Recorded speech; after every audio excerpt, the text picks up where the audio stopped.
warahmatullahi wabarakatuh. Waalaikumsalam. Nama saya Megi Sawatul Munawaroh, NIM 082. Di sini saya akan mencoba menjelaskan mengenai antonimi. Antonimi ini, istilah antonimi ini berasal dari bahasa Yunani kuno, onoma yang artinya nama, dan anti yang artinya melawan. Dalam Kamus Besar Bahasa Indonesia, kata antonim ini dimaknai sebagai kata yang berlawanan makna dengan kata yang lain, seperti contohnya kata pandai berlawanan dengan kata bodoh. Nah, kata pandai ini merupakan kata yang mempunyai arti bahwa dia pintar atau cepat menerima mata pelajaran. Sedangkan kata bodoh ini sangat berlawanan arah dengan kata pandai. Nah, di situ bisa disebut dengan istilah antonimi.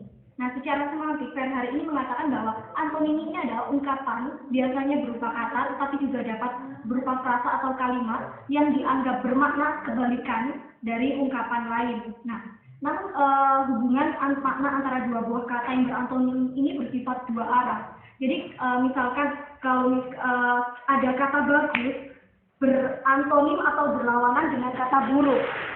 Begitu pula sebaliknya, kata buruk ini berlawanan dengan kata bagus. Jadi, intinya hubungan makna antara dua buah kata yang berantonim ini bersifat dua arah. Seperti itu. Kemudian, sehubungan dengan ini banyak juga yang menyebut bahwa antonim ini disebut juga oposisi makna. Nah, untuk mengetahui apakah kata tersebut mempunyai antonim atau tidak, ini ada ciri-ciri yang membedakannya. Ciri-cirinya ada dua. Yang pertama yaitu kedua kata tidak dapat saling ditukarkan dalam konteks kalimat yang sama. Nah, maksudnya di sini, misalkan dalam satu konteks kalimat, saya ambil contoh kalimat Yuli adalah mahasiswa yang cantik. Nah, di sini cantik padahal berlawanan dengan jelek. Nah, di sini tidak bisa dimasukkan atau ditukarkan dalam konteks kalimat yang sama. Misalkan Yuli merupakan mahasiswa yang cantik dan jelek. Nah, di sini tidak bisa ditukarkan dalam konteks kalimat yang sama. Jadi untuk mengetahui cirinya, yang pertama yaitu tidak dapat ditukarkan dalam konteks yang sama. Kemudian ciri yang kedua untuk mengetahui apakah kata tersebut termasuk antonim atau tidak, yaitu kedua kata memiliki makna yang berlawanan. Jadi sudah jelas bahwa pengertian dari antonim yaitu lawan kata. Jadi untuk mengetahui kata tersebut mempunyai antonim atau tidak, yaitu cirinya kata tersebut mempunyai makna yang berlawanan. Kemudian saya singgung di awal tadi bahwa antonimi itu juga sering disebut dengan oposisi makna. Nah, oposisi makna ini terbagi menjadi 4, yaitu yang pertama oposisi mutlak, yang kedua oposisi kutub, yang ketiga oposisi hubungan, dan yang selanjutnya adalah oposisi hierarkial. Oh, maaf, maksud saya dibagi menjadi 5. Yang terakhir yaitu oposisi majemuk. Nah, untuk oposisi mutlak ini, kata-kata yang memiliki pertentangan makna secara mutlak. Jadi, dilihat dari jenisnya saja oposisi mutlak. Berarti, kata-kata yang berlawanan ini bersifat mutlak. Contohnya saja, mati dan hidup. Jadi, orang yang mati sudah pasti tidak hidup. Begitu pula selanjutnya, orang yang hidup sudah pasti tidak mati. Jadi, di situ bisa dikategorikan sebagai oposisi mutlak. Kemudian yang selanjutnya yaitu oposisi kutub. Nah, oposisi kutub ini pertentangannya tidak bersifat mutlak. Jadi, berbeda dengan oposisi mutlak. Jadi, oposisi kutub ini, misalkan saja saya berikan contoh, kaya dan miskin. Nah, di sini dalam pengkategorian oposisi kutub ini tidak bisa diberikan batasan-batasan yang jelas, karena misalkan perbandingan atau kata yang kaya dan miskin ini tidak bisa ditarik batas kesimpulannya. Misalkan si kaya dan si miskin. Si kaya ini tidak mengetahui bahwa batasan kaya itu seperti apa, kemudian batasan miskin. Miskinnya itu batasannya seperti apa, jadi tidak bisa ditarik kesimpulan batas kaya dan juga batas miskin ini seperti apa. Nah, itu bisa disebut dengan oposisi kutub. Nah, untuk yang selanjutnya yaitu oposisi hubungan. Makna kata-kata yang beroposisi hubungan atau relasional ini bersifat saling melengkapi. Misalkan saja contohnya kata menjual dan membeli. Jadi terjadi proses menjual kalau ada pembeli. Begitu pula selanjutnya. ada pembeli, begitu pula ada yang menjual. Nah itu bisa disebut sebagai oposisi hubungan. Jadi memiliki hubungan atau rasional relasi, maksud saya mempunyai relasi. Nah yang selanjutnya yaitu oposisi hierarkial. Nah makna kata-kata beroposisi hierarkial ini menyatakan suatu derajat jenjang atau tingkatan.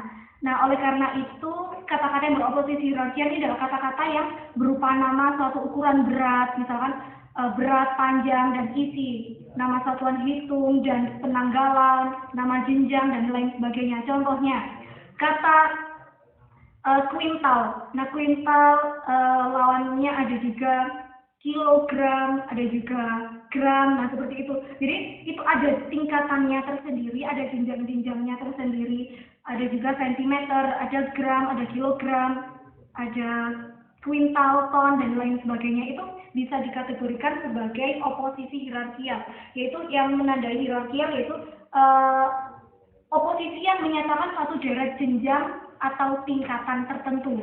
Nah, untuk yang selanjutnya, untuk yang terakhir yaitu pengkategorian oposisi majemuk. Nah, dalam perbendaharaan kata bahasa Indonesia ada kata-kata yang beroposisi terhadap lebih dari satu suku kata. Misalkan saja kata berdiri. Nah, kata berdiri ini mempunyai beberapa oposisi atau mempunyai beberapa lawan kata. Bisa juga berdiri mempunyai lawan kata dengan duduk, bisa juga berdiri lawan katanya berbaring, tiara, berjongkok, dan lain sebagainya. Jadi ada beberapa kata dalam perbendaharaan bahasa Indonesia itu yang mempunyai lawan kata, yang mempunyai lawan itu lebih dari satu. Misalkan kata mati sudah pasti lawannya hidup. Nah, berbeda pula dengan kata misalkan berdiri. Berdiri ini oposisinya bisa duduk, bisa berbaring, bisa tiara, bisa berjongkok, dan lain sebagainya. Contoh lain dalam oposisi majemuk ini, misalkan kata diam. Nah, kata diam ini mempunyai oposisi, bisa lawannya diam ada bergerak, ada berbicara, ada bekerja, dan lain sebagainya. Nah, mungkin sekian yang dapat saya sampaikan. Apabila ada pertanyaan, saya silakan.